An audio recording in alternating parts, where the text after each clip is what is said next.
masuk surga yang mudah. Kata Abu Hurairah, Nabi SAW bersabda, Lillahi tis'a wa tis'una isman, mi'ah illa wahid, mi'ah illa wahidan. Allah memiliki 99 nama, 100 kurang 1. La yahfazuha ahadun illa dakhalal jannah. Zikir mufarridun itu kalau ibarat duit sudah tak tahu lagi serinya.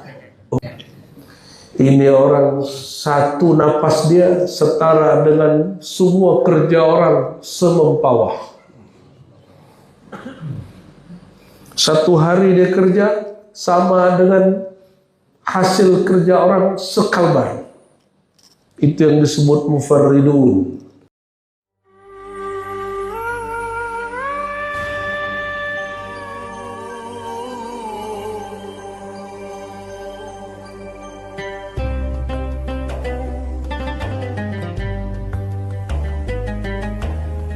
Alladzi lahu al-asma'ul husna walhamdulillahi alladzi ja'ala ihsaha ahadan min asma'ihi mahran lidukhuli jannatihi. Asyhadu an la ilaha illallah wa asyhadu anna Muhammadan abduhu wa rasuluh. Allahumma salli ala sayyidina Muhammad. Allahumma salli wa sallim wa barik alaihi. Amma ba'du, Allahumma bika asbahna wa bika amsayna wa bika nahya wa bika namutu wa ilaika an-nusyur. Wa nas'aluka kulla khairin wa na'udzu bika min kulli syarr. Amin ya rabbal alamin. Dalam sebuah hadis Imam Bukhari dan Muslim, Imam Bukhari mendengar gurunya Ali bin Madini. Ali bin Madini ini punya guru langsung seperguruan dengan Imam Syafi'i. Nama gurunya Sufyan. Imam Sufyan ini gurunya Imam Syafi'i. Kata Sufyan, kami berguru kepada Abu Zinad. Abu Zinad ketemu dengan murid Abu Hurairah, namanya Al-A'raj. Murid Abu Hurairah siapa namanya? Al-A'raj berkisah, kami dengar Abu Hurairah pernah melaporkan satu bab cara masuk surga yang mudah. Kata Abu Hurairah, Nabi SAW bersabda, Lillahi tis'a wa tis'una isman, mi'ah illa wahid, mi'ah illa wahidan. Allah memiliki 99 nama, 100 kurang 1. La yahfazuha ahadun illa dakhalal jannah. Kenapa riwayat ini yang saya ambil? Ini riwayat yang paling eksplisit. Di riwayat yang lain disebutkan man ahsaha dakhalal jannah. Man ahsa, kata ihsa, banyak perbedaan pandangan di situ. Tapi riwayat Bukhari yang ini dari Ali bin al-Madini langsung mengatakan la yahfazuha ahadun, tiada orang yang hafal nama-nama itu. Langsung clear, maknanya adalah yahfaz, menghafal. Illa dakhalal jannah, pasti masuk surga. Wa huwa witrun yuhibbul witra, dia itu esa, suka bilangan-bilangan ganjil dan esa. Coba sholat kita, dari semua sholat itu pasti ada satu yang diganjilkan Allah, sholat maghrib. Sehingga yang tadinya 16 rakaat jadi 17 rakaat. Kalau kita berwudu, lebih disukai Allah 2 kali atau 3 kali?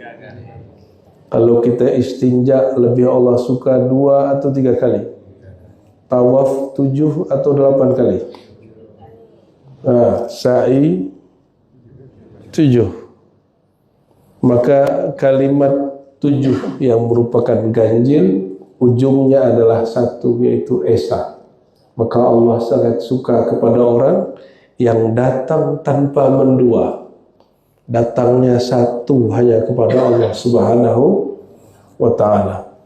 Kita kembali ke hadis depannya. Allah memiliki 99 nama. Kata 99 ini bukan batasan. Ini al-asma'ul husna. Jadi yang dimaksud 99 itu al-asma'ul husna. Apa beda asma'ul husna dengan asma' yang lain? Asma'ul husna ini nama-nama yang indah yang telah ditulis di Quran, yang disebutkan dalam hadis Nabi alaihi salatu wassalam. Dari 99 nama itu, nama yang pertama disebut itulah nama yang ke-100. Lillah. Banyak sekali orang debat apa nama ke-100. Nama ke-100 itu ya Allah, nggak usah bolak-balik putar-putar kiri kanan ya. 99 itu lafaz Allah belum masuk, maka yang 100-nya adalah lafaz Allah. Lafaz Allah ini dapat diurai ya. Ada alifnya, ada lamnya, ada tasdiknya, ada hu-nya. Maka nama yang ke-100 pun jika diringkas dia menjadi huwa. Hu. Maka dalam surat Al-Ikhlas, Qul Hu Allah Ahad. Ada berapa? Qul Hu Huwa. Huwa itu waw, itu bukan waw asli, itu waw zaidah, waw tambahan. Al-asla fihi hu. Orang Arab sangat faham kalau Arabnya ngerti, Pak. Kalau Arab jahiliyah nggak paham. Yang asal adalah hu, maka zikir hu bukanlah bid'ah. Yang mengatakan zikir hu bid'ah mungkin pandangan ini belum sampai kepada dia. Kita husnuzan saja jika dia seorang ulama, tapi jika dia menolak itu urusan dia. Ya, Al-Syekh ya, Ali Mahfuz nulis kitab judulnya Al-Ibda fi Madaril Ibtida, ya, kumpulan bid'ah. Lalu beliau sebutkan polemik orang-orang tentang apakah hu bagian dari nama Allah. Dan sampailah dia pada kesimpulan di Quran huwa adalah nama Allah. Coba perhatikan, hafal ayat kursi tak? Hafal. Allahu la ilaha illa hu. Ayat kedua surat Ali Imran. Alif Lam Mim. Allahu la ilaha illa hu.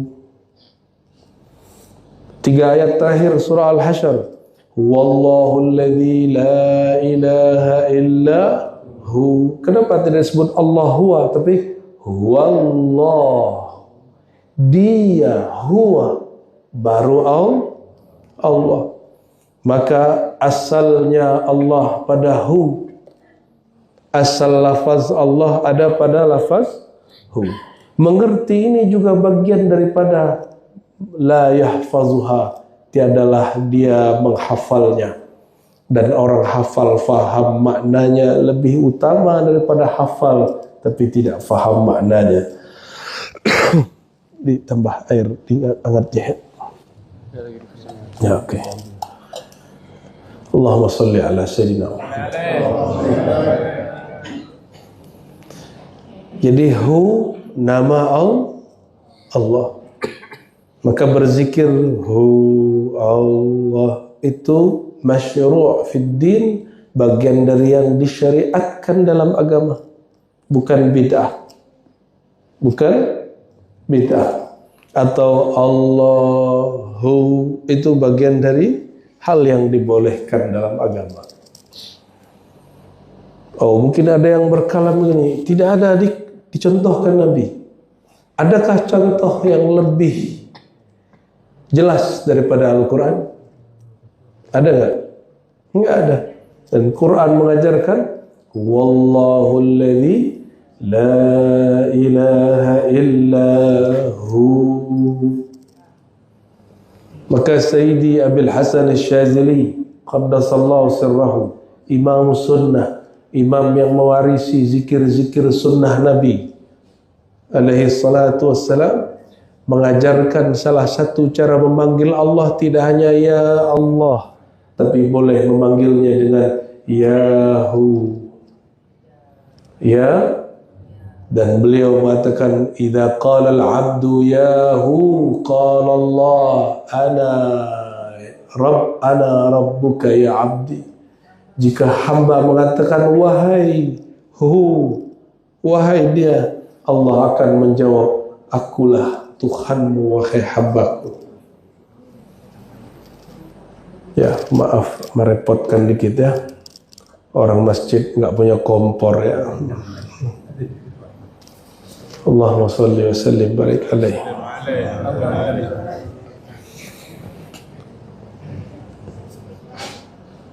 Itu yang pertama, bahwa nama yang ke-100 apa? Allah. Dan dari 100 itu intinya pada apa? Hu, ya. Kenapa hu? Dia. Ya, kenapa dia? Setiap kali si hamba mampu meniadakan keakuannya, yang ada hanya dia, itulah rahasia nama yang ke-100. Apa yang disebut rahasia nama ke-100?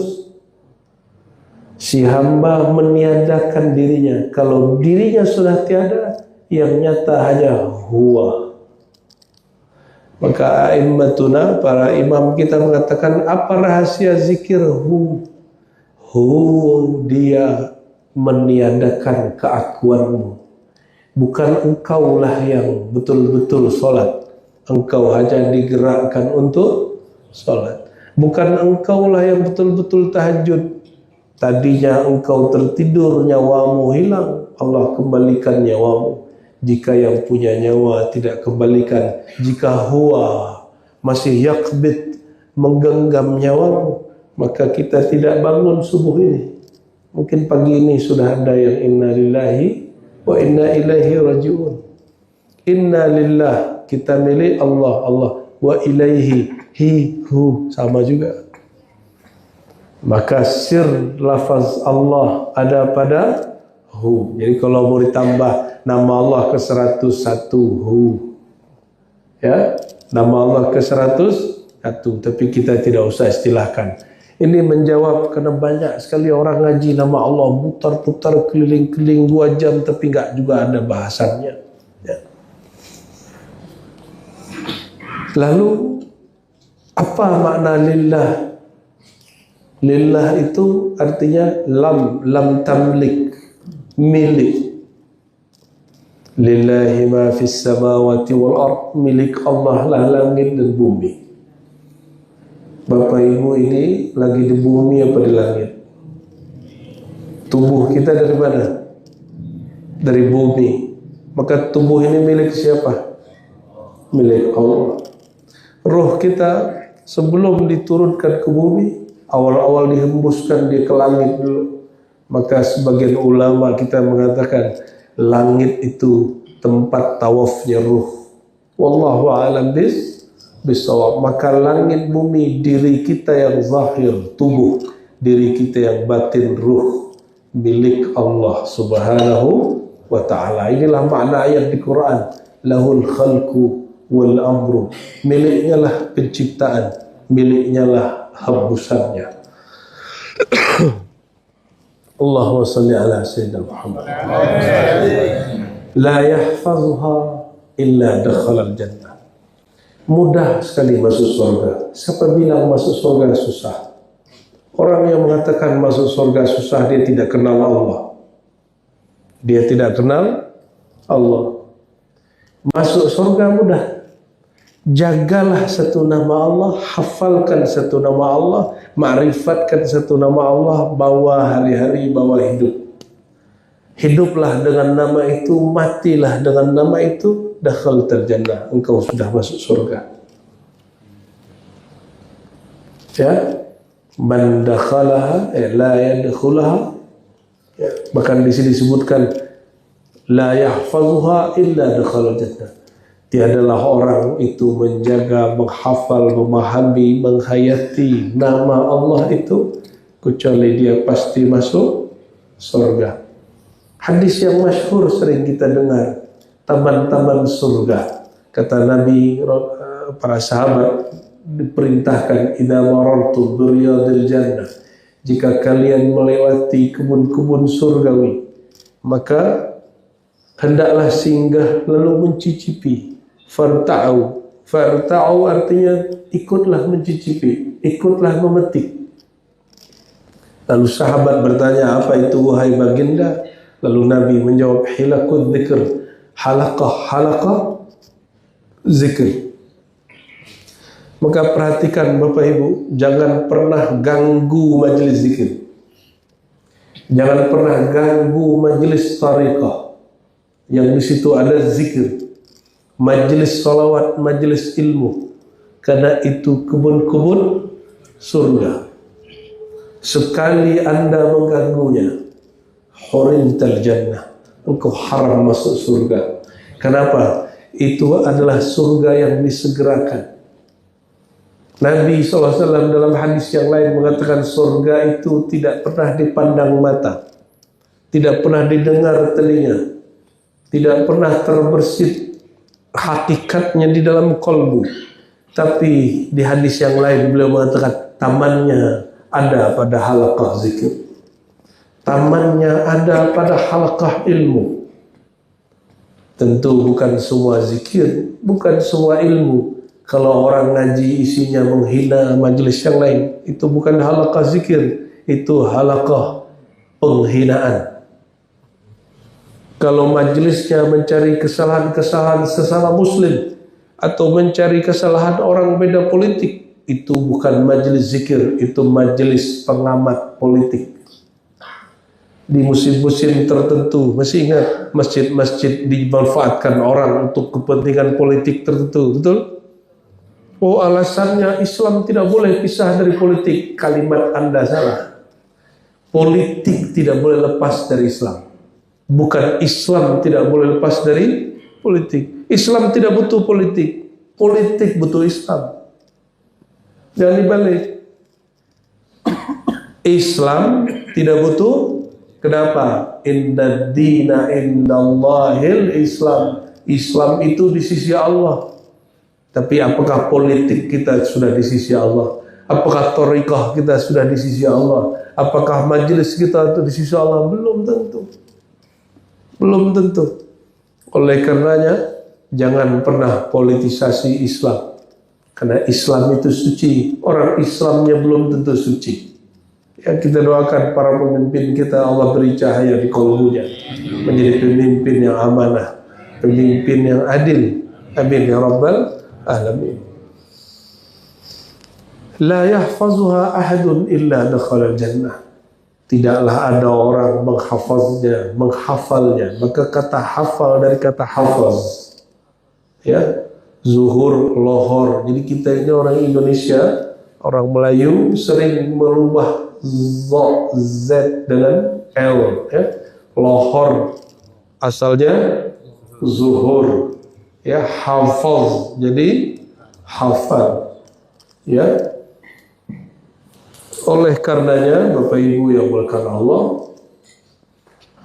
mulailah di majelis ini, Masjid Syuhada ini, ya. Kalau ada majelis zikir, mulai baca Al-Asma'ul Husna. Nanti kalau ada orang wafat, Allah pandang, ya, dikirim malaikat maut, nanti malaikat maut ngecek, adakah nama Allah di dalam diri orang itu? Ya. Dan guru-guru kita menyuruh kita berzikir seperti disebutkan dalam kitab, ya, Imam As-Sunusi. Kata beliau, bacalah nama Allah dengan fikiran dan qalbumu, sehingga nama itu mengalir di setiap darahmu. Darahmu mengalir pada pembuluh darah di tubuhmu, menjadi daging, menjadi tulang, masuk ke sumsummu, menjadi kulitmu, tumbuh jadi rambutmu, sehingga namanya menyatu nurnya di dalam dirimu. Kalau sudah begitu, malaikat maut berani nggak cabut keras-keras, Pak? Tak marani dia. Setiap kali dia mau cabut, dia bilang, ya Allah, ada nama engkau di situ. Kata Imam Kushairi, al-ismu huwal musamma. Walaupun beda dengan pengikutnya Ghazali. Nama itu tidak pisah dari yang punya nama. Nama itu tidak pisah dari yang punya nama. Hakikat yang punya nama ada pada nama. Maka disebut Allah, ada Allah di situ. Disebut hu, Allah bersamanya. Ana ma'ahu idza dzakarani. Maksudnya apa? Maksudnya setiap kali orang berzikir dengan namanya, maka pandang Allah tidak lepas darinya. Di saat malaikat mau hendak mencabutnya, dia lapor lagi kepada yang punya nama, ya Allah yang mempunyai nama. Orang itu karam pada nama engkau. Orang itu sedang sibuk dengan nama engkau. Inilah yang pernah Nabi kalamkan dulu ketika beliau sampai di satu lembah atau gunung Jamadan. Apa kata beliau? Al-mufarridun telah berlalu, telah dahulu, telah duluan menempuh orang-orang yang mufarridun, ahli tafrid, ahli fard. Sekarang al-fard jadi nama mobil, Pak. Ya. Al-mufarridun, apa arti mufarridun? Orang yang zikirnya banyak sekali sehingga aset dia di sisi Allah sangat banyak sekali. Kalau orang punya al-fard di Indonesia, itu orang punya asetnya. Minimal al-fardnya lah ya. Tapi al-fard hakiki, al-mufarridun, ditanya oleh Rasulullah, man hum ya sayyidi ya Rasulullah? Siapa mereka wahai baginda? Beliau menjawab, humul mustahtirun. Di riwayat kedua, al-dzakiruna Allah katsiran wal-dzakirat. Itu laki perempuan yang banyak berzikir sehingga dia tidak hitung-hitung lagi zikirnya. Maka zikir kita 33 100 masih dihitung. Zikir mufarridun itu kalau ibarat duit sudah tak tahu lagi serinya. Oh betul sekali Bapak sering dengar istilah itu ya. Ini orang satu napas dia setara dengan semua kerja orang semempawah. Satu hari dia kerja sama dengan hasil kerja orang sekalbar. Itu yang disebut mufarridun. Udah keburu kaya di sisi Allah Subhanahu wa ta'ala. Maka zikir itu ada 3 tingkatnya. Ada zikir menyebut, sebut-sebut dululah kalau belum kenal. Hafal-hafal dululah kalau belum kenal. Minimal ada yang dihafal. Tapi hafalan hanya di otak, belum sampai ke dalam. Nah, kalau ingin masuk ke dalam kolbu, carilah guru mursyid. Guru mursyid yang Nabi katakan, innallaha yuharrimu 'alan nar. Allah mengharamkan neraka menyentuh orang yang baca la ilaha illallah min qalbi, yang baca la ilaha illallah dari kolbunya. Carilah mursyid yang mengajarkan zikir la ilaha illallah tembus ke dalam kolbu. Ya, itulah penghafalan sejati baru dimulai. Maka sekali nama Allah masuk kolbu, selama orang ini tidak pada syak dan ragu, dia selama-lamanya akan menyebut nama Allah di kolbunya walaupun dia tidur. Walaupun dia lalai, kata orang, tapi di kolbunya sudah bergerak nama Allah Subhanahu wa ta'ala. Mulailah orang ini kalau sudah dibimbing guru mursyid, mulai sadar solatnya ternyata belumlah khusyuk. Zikirnya selama ini ternyata hampa, hafalannya ternyata ria, solatnya penuh dengan bangga-bangga. Barulah dia sadar di kolbunya banyak noda. Barulah dia tahu cara, oh begini cara membersihkan kolbu. Dosa kolbu bersihkan dengan zikir kolbu. Sombong itu di kolbu atau di mana Bapak Ibu? Sombong paling bahaya bukan sombong punya alfa, tapi sombong punya ilmu, sombong punya thariqah, sombong ikut manhaj aliran tertentu. Itu sombong yang paling dibenci Allah. Ya, sombong yang paling dibenci. Kalau sombong karena dunia, dunia fana.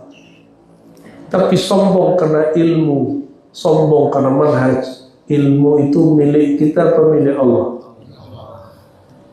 Jika bapak ini punya baju, saya pinjam, apakah itu jadi milik saya? Tidak.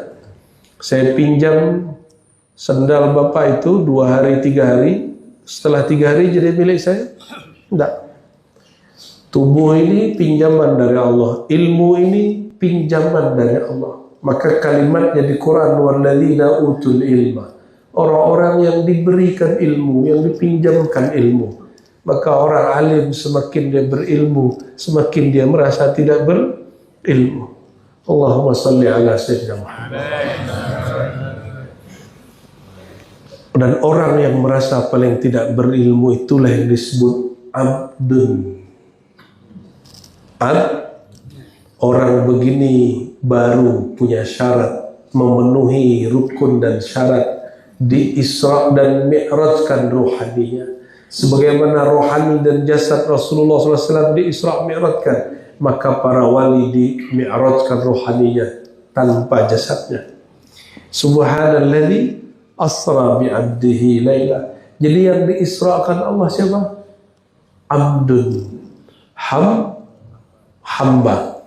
As-salatu mi'rajul mu'minin. Itu bukan hadis, itu kalam ulama, kalam Syekh Abdul Qadir Jilani.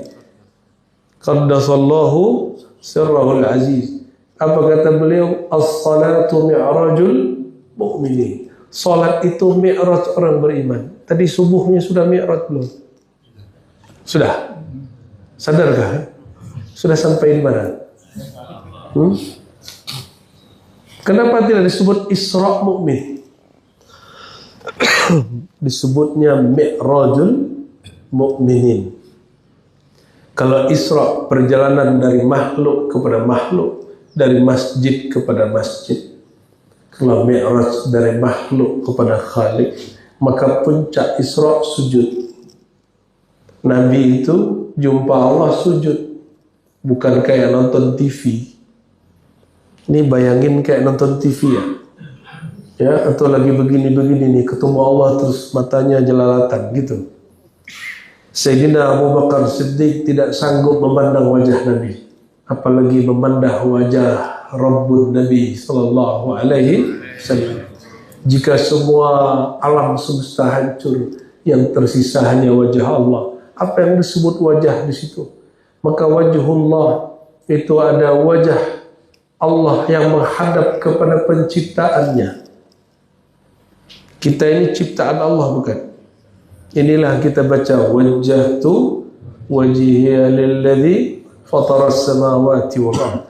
Aku hadapkan wajahku kepada pencipta langit dan bumi. Wajah apa yang dihadapkan? Wajah kehambaan. Wajah apa?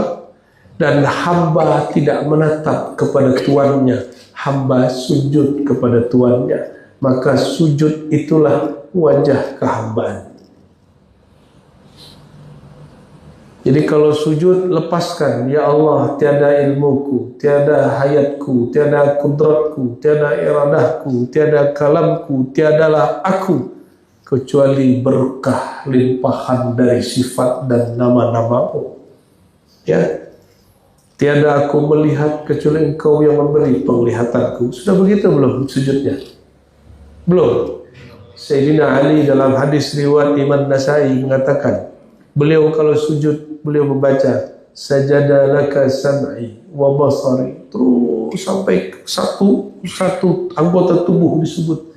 Ya Allah, sujud kepada Engkau pendengaranku, sujud kepada Engkau penglihatanku, sujud kepada Engkau kalamku, sujud kepada Engkau qalbuku, darahku, dagingku, tulangku.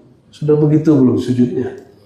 Kalau dalam zikir tariqah Naqsyabandiyah disebut dengan zikir kullu jasad.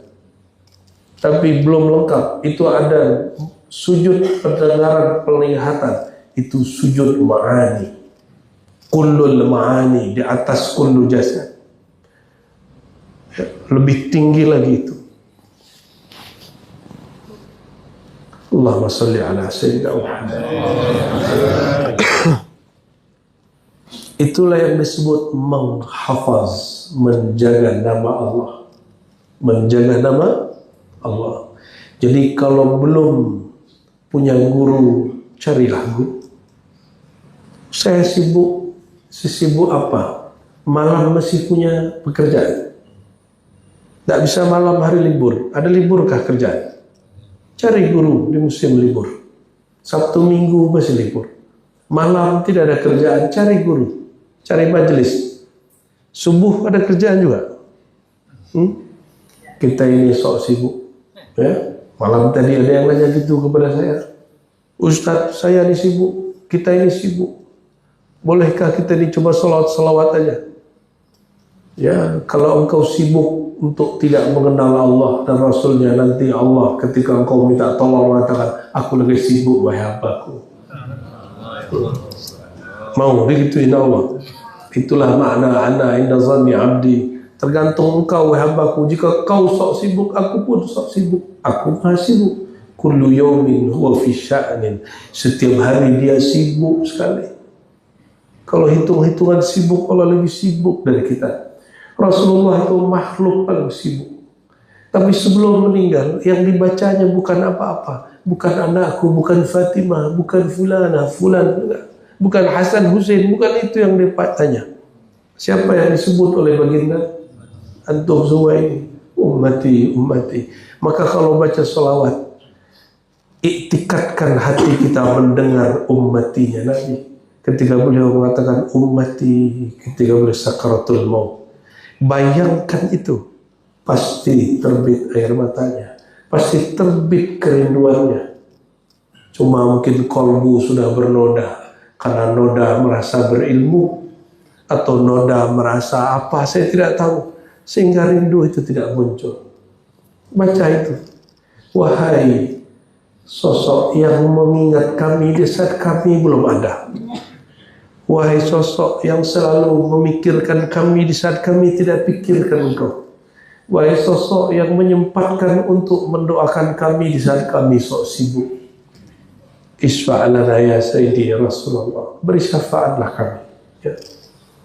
Bapak saudara yang bukan Allah, cari guru mursyid. Ya. Sehingga kolbu kita tembus nama Allah. Qalbul mu'min baitullah. Kalbu orang beriman mesti jadi rumah zikir. Kalau rumah ingin kita buat, mesti datang cari arsiteknya. Maka muhandisul qulub al-mursyid. Siapakah arsiteknya kalbu? Itulah para mursyid. Orang-orang yang tahu cara merawat kalbu, membangun rumah Allah di kalbu. Jadi berguru, belajar zikir kolbu ini wajib atau tidak wajib? Tapi syaitan senangkah dengan ahli zikir? Senang gak? Maka Bapak Saudara karena Allah, dimanapun orang, ahli zikir selalu dituduh sesat. Ahli zikir selalu dituduh kemudian menyimpang. Ahli zikir difitnah, dia zikir campur baur laki perempuan. Ahli zikir difitnah, dia menghalalkan yang haram. Ahli zikir difitnah, ahli bid'ah. Begitulah sunnatullah ahli zikir. Perjuangan orang-orang yang berzikir kepada Allah yang maha zakir. Jadi kalau punya guru atau ikut guru, nanti dikata orang, kamu gak takut gila? Ya? Betul gak? Gila dunia boleh, gila zikir kenapa gak boleh? Coba cek Pak, adakah Bapak Ibu yang betul-betul gila zikir? Kalau kerja berangkat pagi, pulang petang. Betul? Ya, sampai hari Jumat pun masih kerja. Sampai tidak sempat sarapan di rumah, sarapan di jalan. Ya, itu gila. Gila itu orang. Ya, sampai bungkus-bungkus nasi masuk kantor. Itu gila itu. Gila itu. Ente gila dunia. Zikir, nggak ada yang sanggup zikir di atas 2-3 jam. Terus kenapa kita zikirnya disebut gila? Ya, kita setiap Ramadan 10 hari terakhir kita buat khalwat, iktikaf. Itu kawan-kawan disuruh zikir 70.000, barunya 1.000 kakinya sudah sakit buya. Kita ajak lagi zikir terus. Hari pertama baru putar 100 kali 10 sudah pegal. Hari kedua naik 2.000. Hari ketiga naik 5.000. Hari berikut, nggak perlu lagi Pak dihajar ya. Dia sudah punya cara sendiri. Khatam 11.000. Ya, tahu-tahu udah selesai. Alhamdulillah. Itu orang harus melewati pegel, harus melewati kegilaan. Kalau hidup kita ini nggak mau menempuh kegilaan, nggak mau menderita sedikit saja, nggak mau ambil resiko sebentar saja, barang sebentar kita ini susah. Insya Allah kalau mau menempuh 3 tahun lagi, 5 tahun lagi kita tidak kesusahan. Orang yang berani ambil resiko untuk bekerja di dunia bisnis, setahun 2 tahun nasib dia berubah. Coba orang-orang yang masih istiqomah miskin ini, kenapa? Karena takut mulai bisnis, karena takut ambil resiko. Sama orang, kenapa dia tidak bergerak zikirnya kepada Allah? Karena dia takut gila. Dia takut dituduh orang sesat. Takut kata orang. Itu ria. Ria itu bukan hanya sholat ingin dipandang orang, pergi haji umrah ingin dipanggil Pak Haji. Itu ria standar. Ria yang berbahaya, meninggalkan suatu amal karena takut disebut ria. Meninggalkan suatu amal karena takut disebut ahli zikir. Itu ria yang sejati. Ya. Orang menemukan dirinya yang sejati, ini malah dapat ria sejati. Orang jumpa kesejatian dirinya, dia malah dapat kesejatian syaitannya. Allahumma salli ala Sayyidina Muhammad. Ria itu di kolbu atau di kepala? Di kolbu. Maka yang bisa bersihkan kolbu hanya ahli kolbu. Muhandisul qulub, ya, syekh, arsiteknya kolbu, supaya bisa membangun rumah Allah di kolbu, istana Allah di kolbu. Carilah arsitek terbaik. Jangan sembarangan menodai kolbu. Nanti cari arsitek yang tak bersanad, tidak punya silsilah kepada Rasulullah. Di kolbu kita sudah ada singgasana Allah, tapi malah dihancurkan dengan kata bid'ah, sesat. Ya. Kalimat ini buat orang tidak berani lagi zikir pagi sore, tidak berani lagi datang ke majelis syekhnya, tidak berani lagi mengambil talqin zikir kepada orang yang mempunyai sanad kepada Rasulullah SAW. Bapak Ibu, sholatnya bersanad tidak? Sholat kita ini ikut guru kita bukan? Ikut guru apa buku? Ya, guru kita punya guru, gurunya punya guru, gurunya terus sampai kepada sang maha guru Sayyidina Muhammad SAW. Tapi itu baru sholat zahir. Sudahkah sholat yang batin? Sholat batin zikrullah fil qulub, zikir Allah di kolbu. Jika ada masjid tapi tidak pakai kubah, masih disebut masjid kah? Syaratnya ada orang sholat dalamnya, betul? Ada azan. Paham nggak maksudnya? Di timur, bukan di timur, di Australia, di Perancis, di Jerman, di Inggris, yang jadi masjid itu gereja. Gereja dibeli karena gereja sepi. Orang-orang penganut agama tersebut kena pajak tinggi. Di Perancis itu Bapak Ibu, pajak negara dan per 10 dari gereja habis 60% lebih dari gajinya.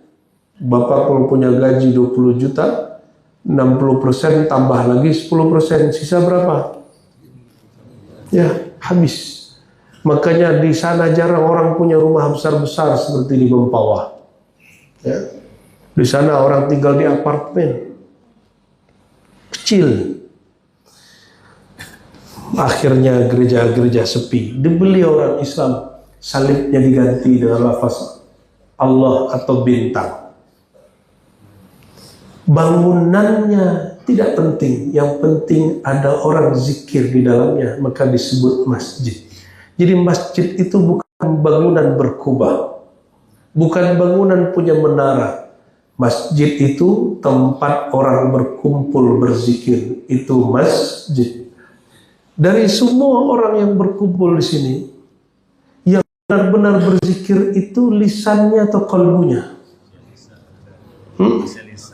Lisan apa kalbu? Hah? Lisan ini hanya menerjemah kol. Kalau ada orang zikir dengan lisannya, kalbunya tidak ikut, apa sebutan Allah kepadanya? Fawailul lil qasiyati, ya, qulubuhum min dzikrillah. Surat Az-Zumar ayat 20 berapa itu, ya? 22 atau 23. Maka celakalah orang yang kalbunya keras untuk berzikir. Itulah yang disebut sesat. Ulaika fi dhalalin mubin. Orang sesat itu bukan orang bertariqah, bermajlis. Orang sesat itu yang kalbunya sulit berzikir, gampang baca ayat, orang itu orang sesat.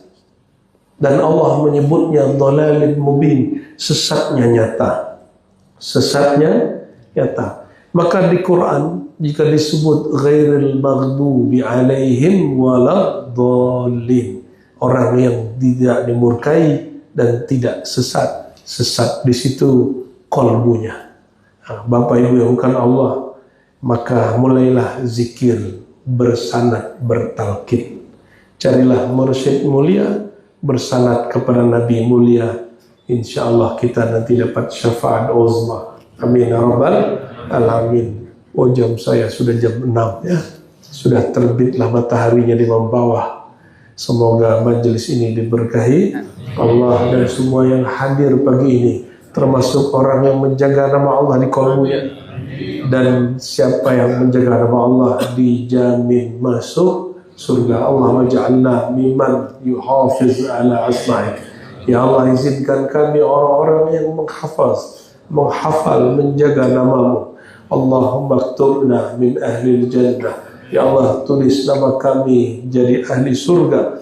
Wamhu asma'ana min diwanin nar. Dan hapuslah nama kami dari daftar ahli neraka. Allahumma jirna minan nar. Allahumma jirna minan nar. Allahumma jirna minan nar. Bihaqqi al-asma'il husna wa bihaqqi asma'ikal izam. Birahmatika ya arhamar rahimin. Wa sallallahu ala sayyidil mursalin.